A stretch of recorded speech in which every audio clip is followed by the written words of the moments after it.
All right, our stuff is dry in the center there, and it did take 24 hours for it to completely dry. I looked at it last night, and which was about 10-12 hours, and touched it, and you can see the indent where I touched it, and it was still wet in the center. So yeah, for the matte medium for sure, you definitely need to wait a long time.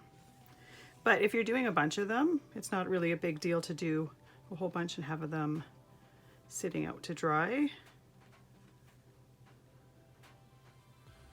Not necessarily that you'd be doing a whole bunch of them with a really intricate die like this, but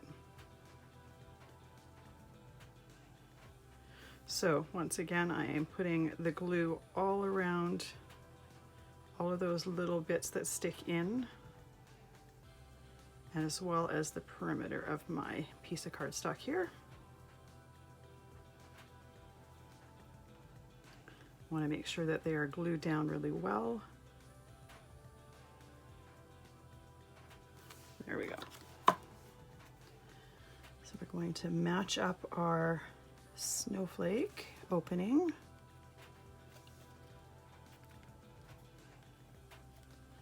Perfect. And while that is drying for a few minutes, I am going to put the glue on my embossed snowflake so that we can inlay that. And this is definitely going to take a few minutes. We want to make sure to get all of those bits that are sticking out. We want to make sure that it's going to stay into our opening and glue onto the dried matte medium in there.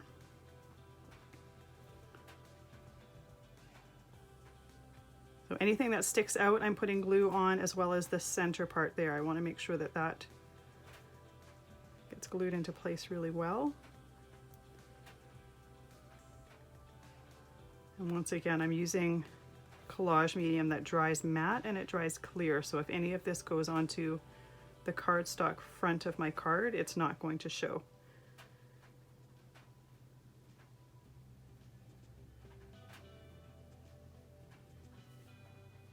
Almost there. There we go.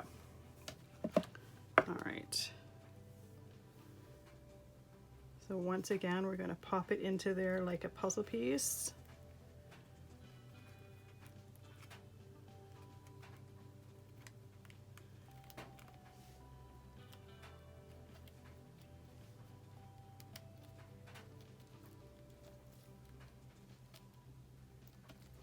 All right, I am going to put this on and then put my weight on there and let that sit for a few minutes. And then once that has sat, we're going to glue this onto the inside of the card, and then we're going to stamp our sentiment. All right, that glue is pretty much dry. It's not 100% dry, but as long as it's staying in place while we do this, we're good. So once again, on the inside, I am gluing this. I'm putting the glue on the side of the die cut that you would normally, one second, my glue's not wanting to come out now.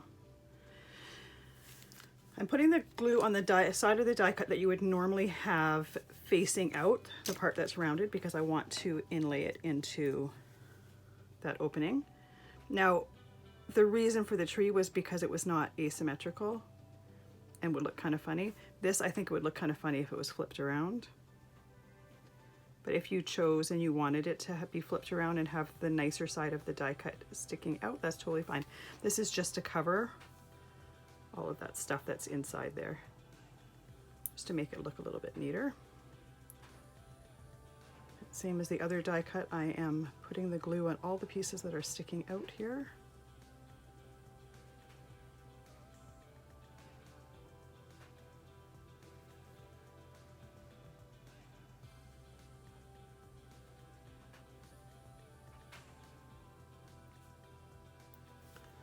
Almost there, last bit. There we go. So let's inlay that.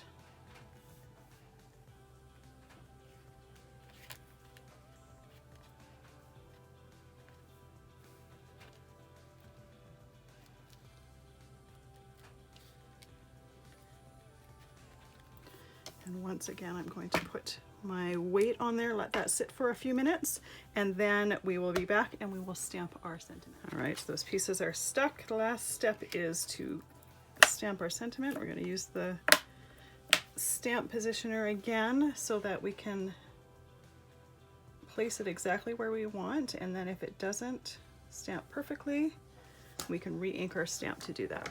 So again, I've got pumice stone here.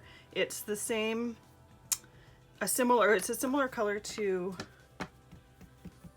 the liquid platinum embossing powder that we used on our snowflake.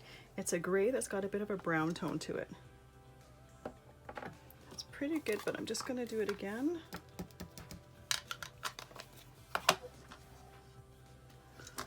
There we go. So it matches really, really nicely with that. There, and there we have our finished card. I don't know where my tea light went, otherwise I'd show you the inside that you can see through it, but because you can't see through my hand there, I mean you can see a little bit, but there we go. Our snowflake card is done.